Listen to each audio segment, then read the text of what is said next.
Buenas tardes, el día de hoy vamos a ver un repaso de la unidad 3 y también de la unidad 4, lo que es unidad 3 probabilidad y también la unidad 4 que es conjuntos, definición de probabilidad y conjuntos, y también la última que es la unidad 4, inferencia estadística, junto con las pruebas de hipótesis, que es la última unidad. ¿Por qué empiezo desde la unidad 3? Porque muchos tuvieron muchas dudas en cuanto a resolver los problemas. Entonces quiero comenzar con un breve repaso de la unidad 3 hasta la última unidad para los que tienen dudas. Entonces vamos a comenzar. Primero lo que vimos fue las técnicas de conteo. Son importantes porque antes de ver lo que es una probabilidad, tengo que saber cuántas posibilidades pueden haber. Entonces, para cualquier evento o experimento aleatorio, ocupo saber contar. Y para eso se usan estas técnicas, que es permutaciones y combinaciones. Tenemos que saber, o para entender qué es una permutación y una combinación, tenemos que saber qué es primero e identificar cómo se va a usar, en qué casos los voy a usar. Se parecen porque son diferentes tipos de acomodos, pero lo que pasa con las permutaciones es que me importa el orden y en las combinaciones no. Entonces pasamos a la siguiente diapositiva, que dice: permutaciones es todo arreglo de elementos en donde nos interesa el lugar o posición que ocupa cada uno de los elementos que constituyen dicho arreglo. Para resolver los diferentes acomodos se utiliza el concepto de factorial de un número. Bueno, las permutaciones, después de todo esto que leímos, es acomodar o cuántos acomodos puedo hacer de un evento cuando me importa el orden. Yo ponía de ejemplo como cuando quiero saber cuáles son las diferentes posibilidades de que lleguen al podio, o de cuántas maneras diferentes, mejor dicho, porque las posibilidades se malinterpreta con probabilidad. Una permutación es de cuántas maneras puede quedar el podium de una competencia. Entonces, por ejemplo, yo tengo 9 participantes y cualquiera de los 9 puede llegar al principio. Si uno ya quedó en primer lugar, entonces quedan 8 y así. Por eso se dice que se usa el concepto de factorial, como el llegar al primer lugar, segundo lugar, tercer lugar, cuarto lugar, hasta llegar al último o al noveno. En este ejemplo se va multiplicando porque son eventos independientes, que más adelante lo vamos a ver. Se multiplica, y ese concepto es el factorial, que lo vamos a ver en la siguiente diapositiva. Vamos a ver un ejemplo de una permutación simple. Supongamos que queremos saber de cuántas maneras puede quedar el podium de unos juegos, los cuales cuentan con 30 participantes. Entonces, en una competencia por lo general se otorgan 3 lugares. Vamos a ver la solución: oro, plata y bronce. Entonces, para los diferentes lugares tenemos que en oro pueden llegar cualquiera de los 30, en segundo lugar cualquiera de los 29 y bronce cualquiera de los 28. Para la solución se multiplican las posiciones posibles, que es 30 por 29 por 28, lo que nos da un total de 24.360 diferentes maneras. Entonces, una permutación lo que me ayuda a saber es, importándome el orden, que hay una jerarquía. Por ejemplo, que yo quiero saber o organizar un comité de 5 personas en un grupo de 20 personas, pero ese comité tiene un rango de presidente o de representante, un vocal, segundo vocal, secretario y tesorero. Supongamos así, entonces cualquiera puede ocupar el de representante o presidente y cualquiera, de los 20, y así nos vamos restándole uno porque ya lo ocupó una persona o un objeto o algo que estoy midiendo. El factorial lo que hace es, cuando yo quiero medir, por ejemplo, el ranking de cómo llegan los 8 carros al podium, a la meta. Entonces cualquiera de los 8 puede llegar en primer lugar, luego cualquiera de los 7, cualquiera de los 6, cualquiera de los 5, cualquiera de los 4, cualquiera de los 3, cualquiera de los 2, cualquiera de los 1. Todos desde el 8 hasta el 1 se van a ir multiplicando. Entonces para eso se usa el factorial. En el siguiente ejemplo lo vamos a usar mucho más porque resulta que ahora pueden repetirse ciertos elementos. Entonces ahí lo que hago es tratar de cancelar las combinaciones que son iguales. Entonces, antes de pasar al siguiente ejemplo, sí tengo que aclarar, o se tiene que aclarar, que el factorial es el signo de admiración hacia abajo en la calculadora, en cualquier calculadora, en la calculadora científica, en la de tu celular. Tú encuentras y volteas el celular, te pone, hay una teclita que es X y el signo de admiración hacia abajo. Esa teclita, por ejemplo, yo quiero el factorial de 10. Entonces el factorial de 10 es 10 y esa teclita.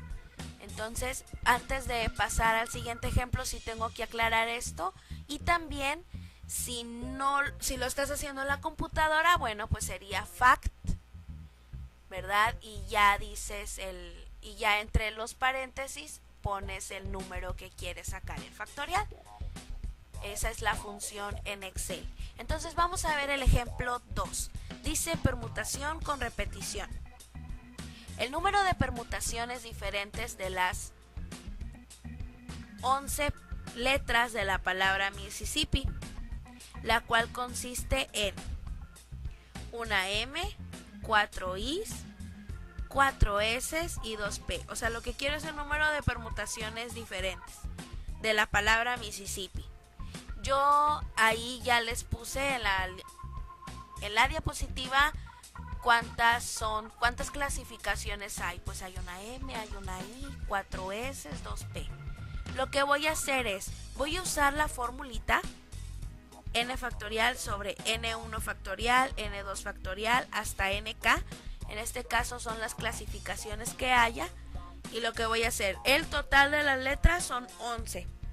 Y voy a dividirlo entre las clasificaciones, entre una M, 4 Is, 4 S y 2 P. Y cada una va a tener su factorial.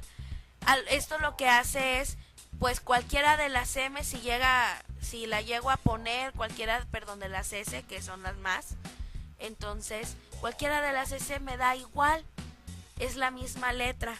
Como se repite, lo que hago es cancelarla y por eso se divide.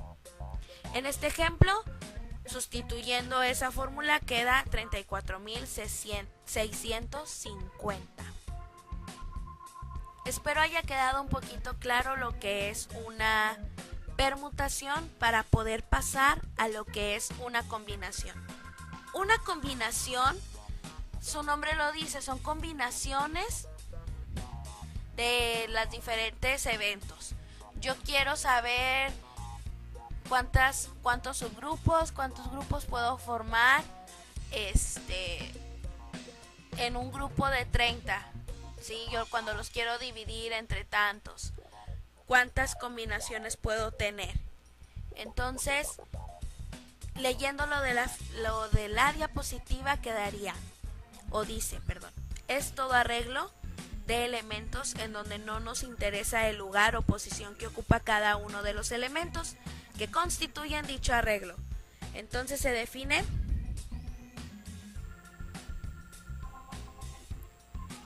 como,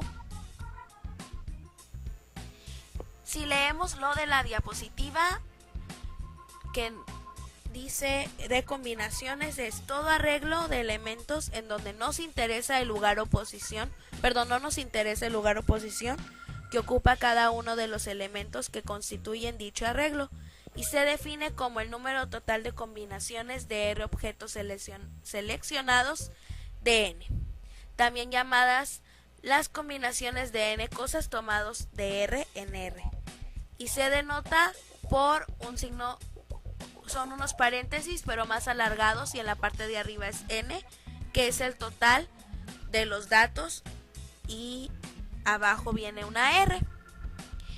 ¿Cómo se lee? O las combinaciones, ¿qué es? Ya después de haber leído todo lo que dice esta diapositiva. Las combinaciones es, de un total de elementos voy a tomar cierta cantidad, ¿sí? No me interesa el orden, yo nada más quiero saber, quiero formar un grupo, quiero formar un equipo de tantos, de 10 personas, de un total de 100. Entonces, ¿cuántas maneras puedo tener? ¿Cómo puedo acomodar en una mesa a ciertos familiares? No me importa cómo estén acomodados, o sea, en tal silla, por ejemplo, sino que solamente estén en esa mesa, ¿sí? Entonces, eso se llama o se define como una combinación. De un total voy a tomar cierta cantidad, y tiene la idea de una permutación con repetición, porque como tengo que delimitar que no me importa el orden, voy a tratar de cancelar esa jerarquía. Entonces lo que hago es, del total voy a sacar su factorial y lo voy a dividir entre R, que es la cantidad que voy a tomar, obviamente factorial, por N menos R factorial. Vamos a iniciar con un ejemplo para que nos quede un poco más claro. El ejemplo dice, el número de maneras en las que se pueden escoger 3 cartas de un total de 8 cartas diferentes. Y la solución de este ejemplo sería, de las 8 voy a tomar 3, voy a elegir 3. ¿Cuántas maneras puedo elegir de esas 8? 3 cartas. Lo que hago es usar la formulita, que quedaría 8 factorial sobre 3 factorial por N menos R. En este caso N vale 8 menos R, que vale 3, nos quedaría 5. Al momento de multiplicar y resolver, me quedarían 56 diferentes maneras. Entonces, espero que haya quedado claro hasta aquí. Cualquier cosa, les repito, está mi correo, que es lo que más checo plataforma, pero una vez a la semana. Una disculpa para si no resolví alguna duda por el foro. Creo que en estadística no hubo dudas. Disculpen los ruidos, estoy grabando en mi casa, entonces por eso se escuchan más ruidos de los habituales. También les iba a comentar antes de continuar, si esto ya se lo saben o si le están adelantando para ver cuándo voy a empezar a hablar de la última parte. Y eso yo chequé, sí contesté, correos, solo que por ejemplo me preguntaban de dudas y eso, y yo pensé que la videoconferencia se iba a realizar hace semanas. Nos dijeron que nos esperáramos y hasta ahorita nos están permitiendo, subir el contenido, y como querían que sea un video,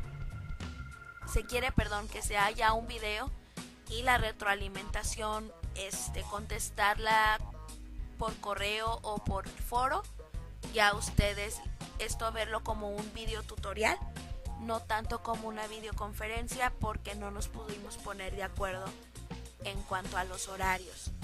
Entonces yo espero que el otro tetra, si me toca estar o a los demás maestros que vayan a impartir las diferentes materias que llevarían ahora en tercer tetra, ponernos un poco más de acuerdo y ponerle atención a este tipo de herramientas para que pues puedan salir mejor y se pueda sacar el mayor provecho. No es lo mismo una clase presencial a una virtual o nada más el autoestudio, entonces a veces ocupamos un poquito más y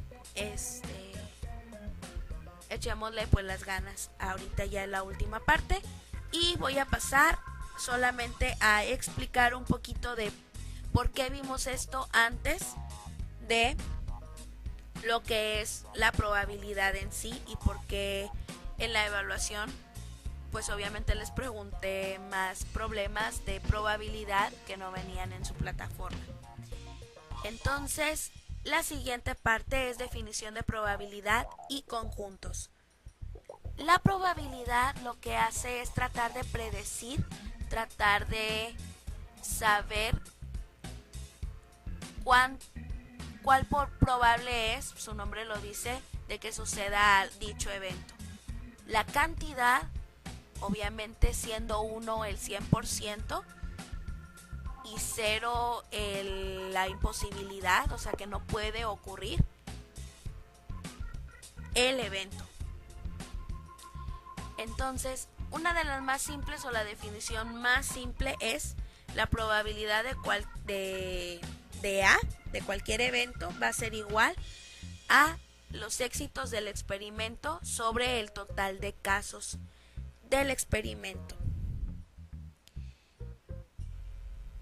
Entonces vamos a ver un ejemplo. Una bola se extrae aleatoriamente de una caja que contiene 6 bolas rojas, 4 bolas blancas y 6 bolas azules.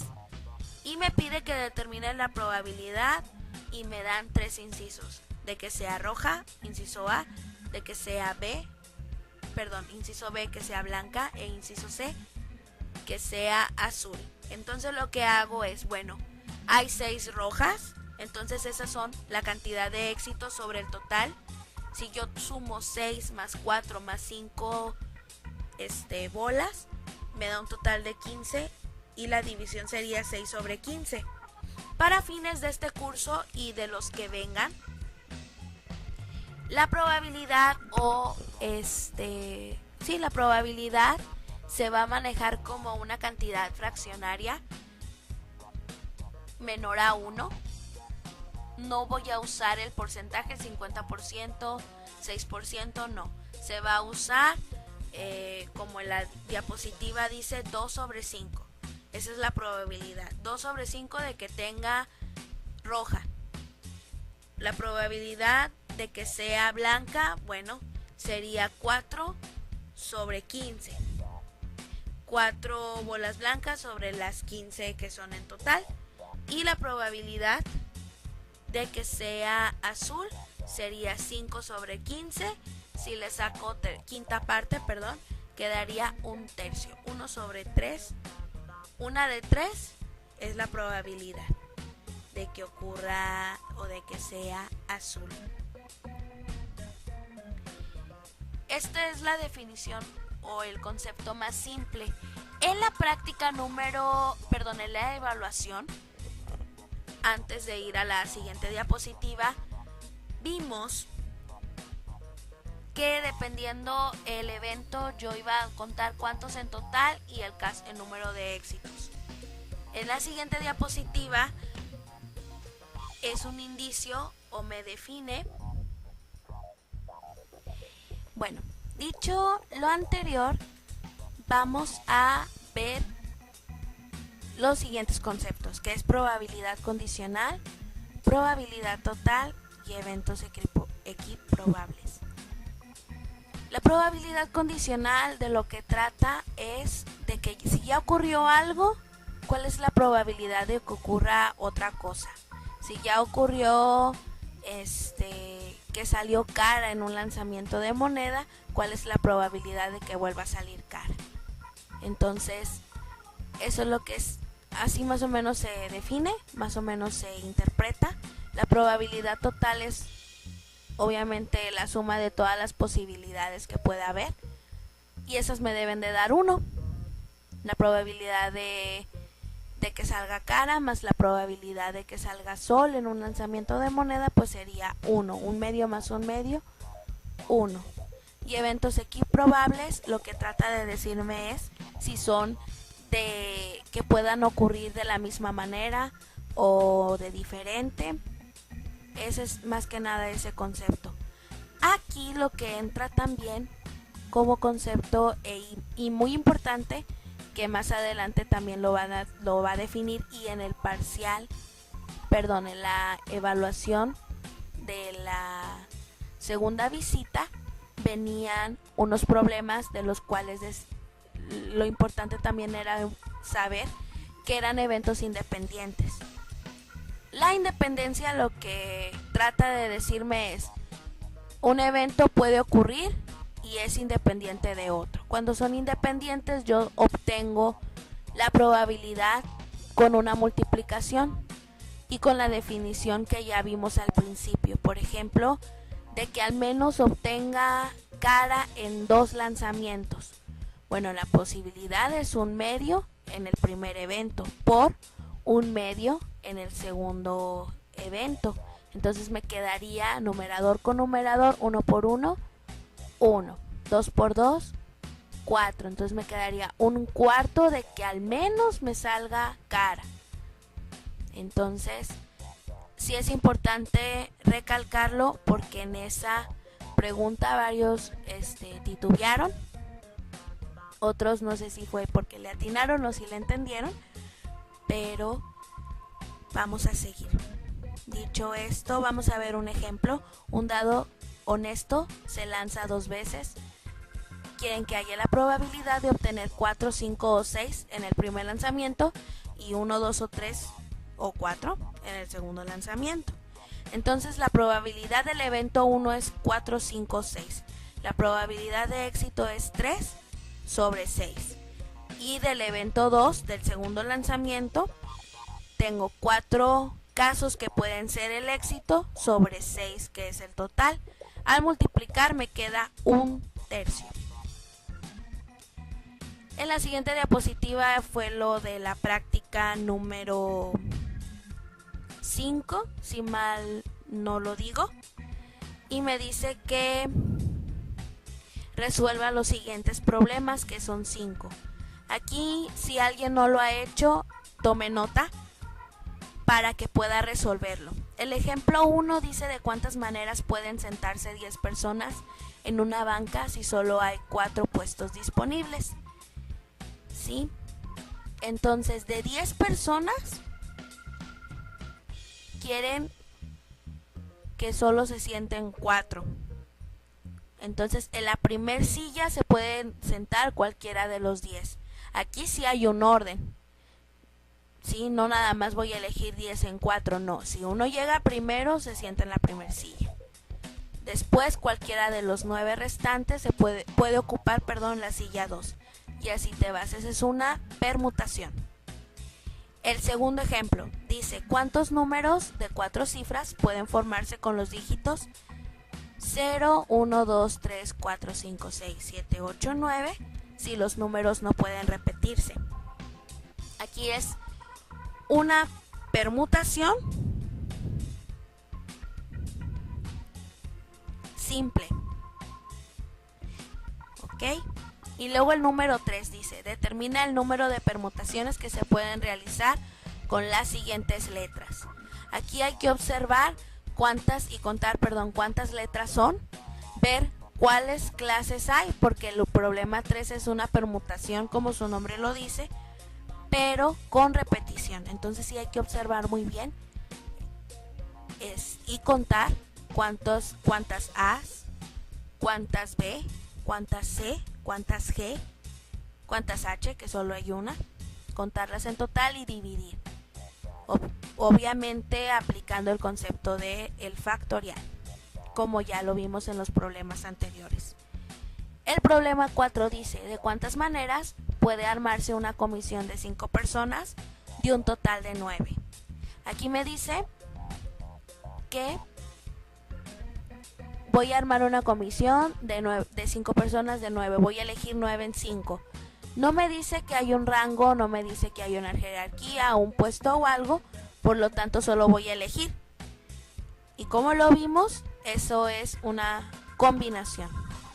El número 5 también es una combinación, pero voy a aplicar un poquito el concepto que acabamos de ver de independencia.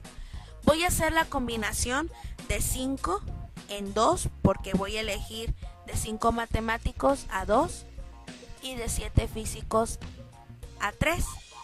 Voy a hacer esas combinaciones y al final las voy a multiplicar, y eso, al multiplicarse, es el resultado de las combinaciones.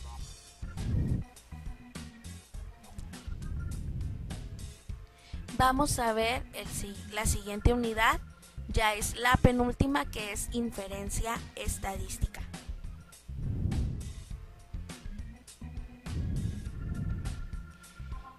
Como vimos al principio del tetra del curso, vimos que la estadística se divide en dos, en la descriptiva y la inferencial. La descriptiva, como su nombre lo dice, describe los datos que yo tengo y voy a ver cómo se comportan. Todo lo que hemos estado viendo a partir de la unidad 3 hasta ahorita es una introducción a la inferencia estadística. Voy a tratar de predecir qué es lo que va a ocurrir o qué dato o cómo se van a comportar mis datos, cuál va a ser el siguiente conforme a mi historial. Entonces, una manera o unas pruebas que se hacen para saber y predecir es la inferencia estadística, y por lo general pues se usa para muestras grandes. Y este concepto se llama intervalos de confianza, ¿sí? ¿Con cuánta confianza voy a decir que el siguiente dato o al día siguiente voy a ganar cierta cantidad, dependiendo cómo se ha comportado la bolsa mexicana? ¿Cuántos números va a subir? Entonces, se hacen este tipo de pruebas dependiendo también qué porcentaje quiero, qué confianza quiero.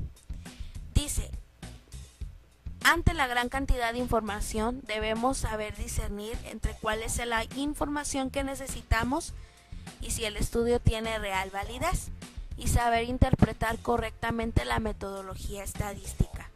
Entonces aquí vamos a ver mucho con lo que ya tengo. Voy a usar los conceptos de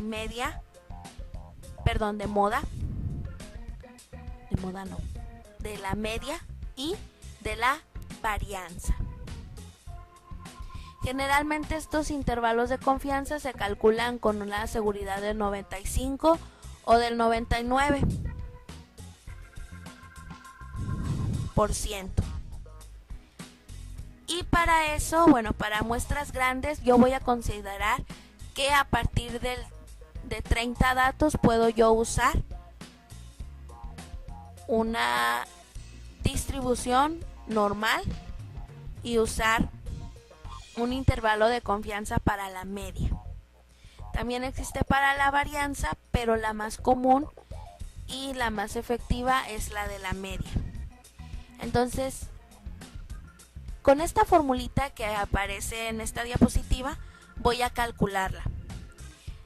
X con una rayita arriba es la media de la muestra, y le voy a sumar para crear mi límite superior, y le voy a restar para crear el límite inferior. Recordemos que un intervalo es una cantidad, o que va a estar o oscilar entre una cantidad y otra. ZC va a ser un número, que me lo da una tabla normal estándar, y yo le voy a sumar 1.96 o le voy a restar 2.58 respectivamente. Si quiero el 95% le voy a restar 1.96. Lo voy a multiplicar por la desviación estándar entre la raíz del número de datos. Entonces vuelvo a repetir. ZC, si quiero 95%, uso 1.96. Y si quiero el 99%, uso 2.58. Y me regreso porque creo que no me expliqué muy bien. La formulita lo que hace es, voy a sacar la media de los datos. Por lo general en los problemas ya no lo van a tener, pero por si lo quieren aplicar en algo ustedes, porque esto es una aplicación y lo puedo usar realmente, voy a sacar la media poblacional. ¿Se acuerdan que había una muestral y una poblacional? Aquí voy a usar la poblacional. Le voy a sumar o le voy a restar el valor ZC, ya sea si quiero el 95% o el 99%, por la división de la desviación estándar sobre la raíz del número de datos n entre la raíz de n, que son los datos. Para entender un poquito mejor esta fórmula vamos a ver el siguiente ejemplo. Dice hallar los intervalos de confianza del 95, el inciso A, y el inciso B del 99% para estimar la estatura media de los estudiantes de la universidad X, Y, Z, si se sabe que la media es 67.45 pulgadas y la varianza es de 2.93 pulgadas de una población de 100 estudiantes. Entonces, X rayita es 67.45. Los estudiantes aproximadamente, o sea, la muestra que se tomó, el promedio es de 67.45 y se desvía 2.93 pulgadas. Los límites de confianza para el 95% uso la formulita. Me quedaría X rayita, que es 67.45. Primero le voy a restar para crear el límite inferior. 1.96 por 2.93 sobre raíz de 100.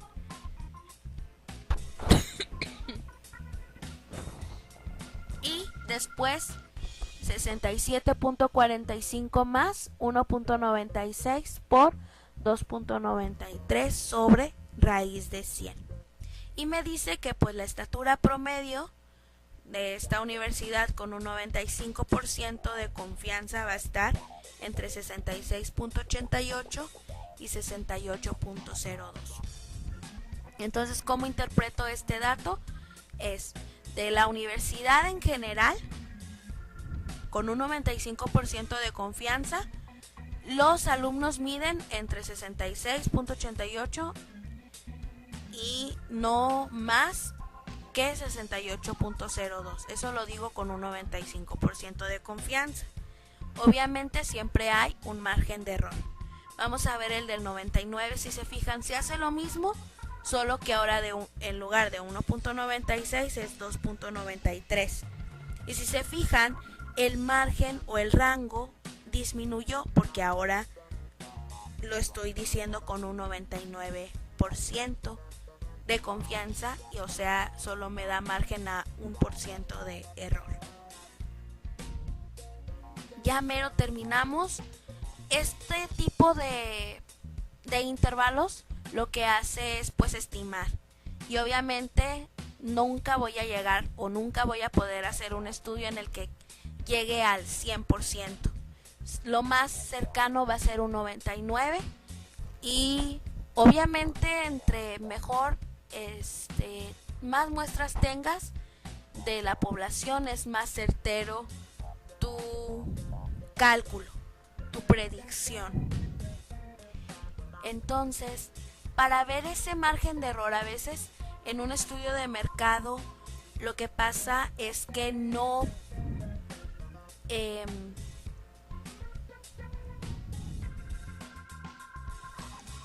En un estudio de mercado, al momento de realizarla,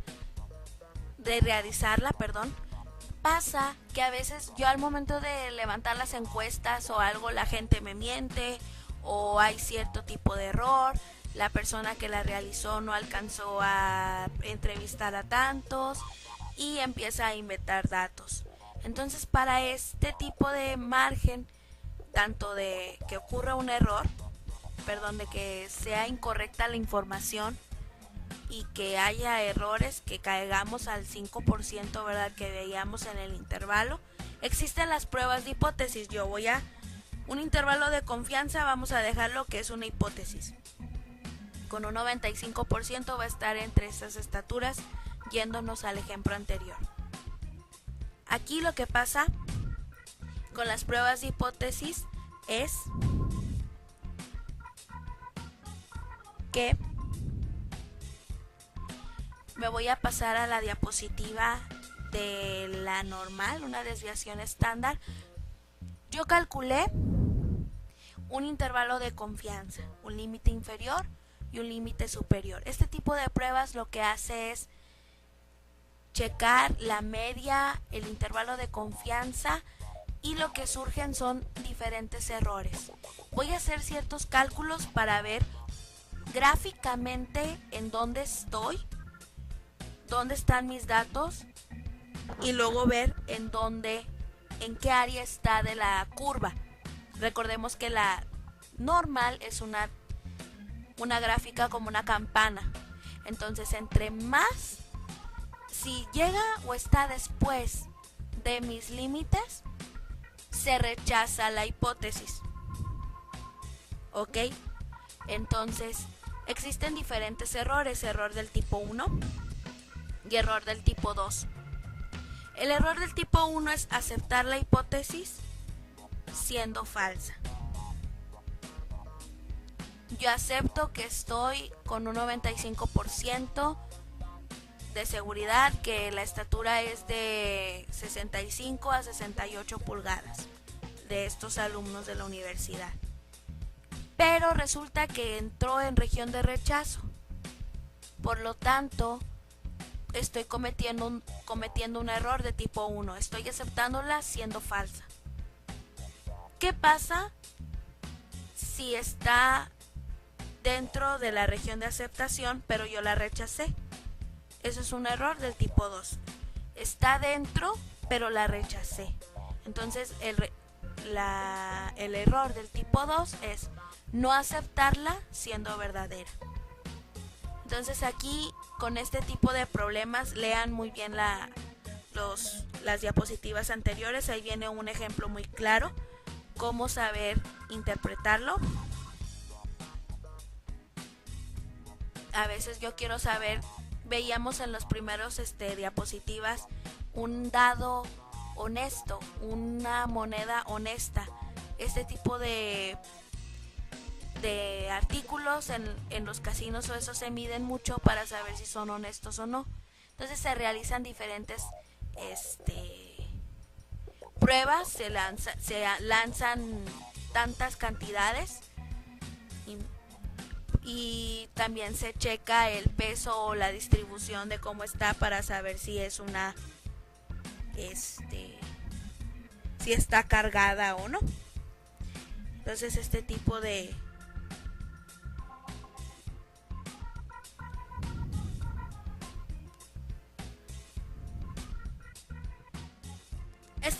pruebas es lo que hace.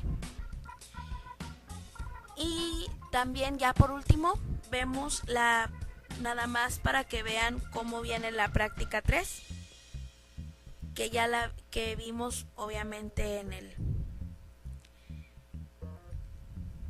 la visita anterior, pero por si no se acuerdan, voy a obtener las medidas de los diámetros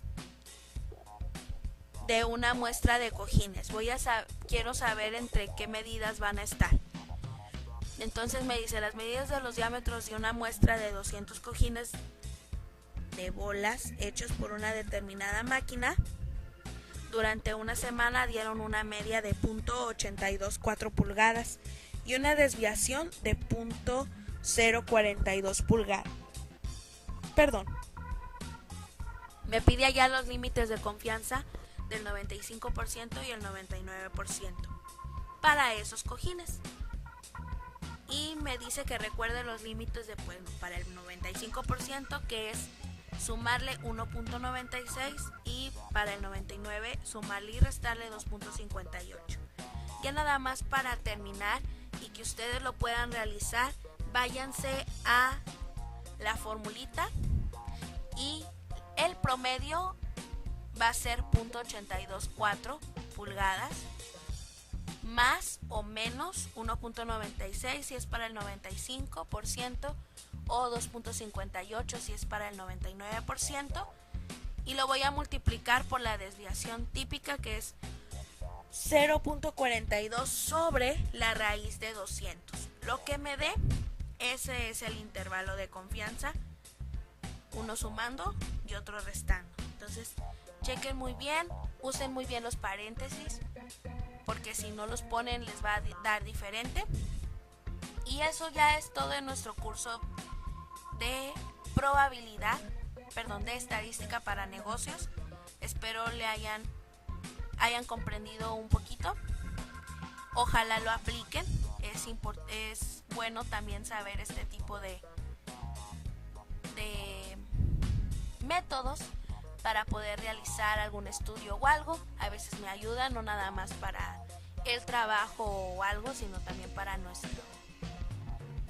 nuestro día a día, en cuanto al administrarte, al saber cuánto tienes, qué posibilidad, qué probabilidad. Es importante a veces para tomar decisiones, y espero no haya quedado dudas, y si quedó me lo hagan llegar a saber por un correo, y los veo después. Que tengan bonito día, bonita noche o bonita tarde, dependiendo en qué horario estén viendo esto.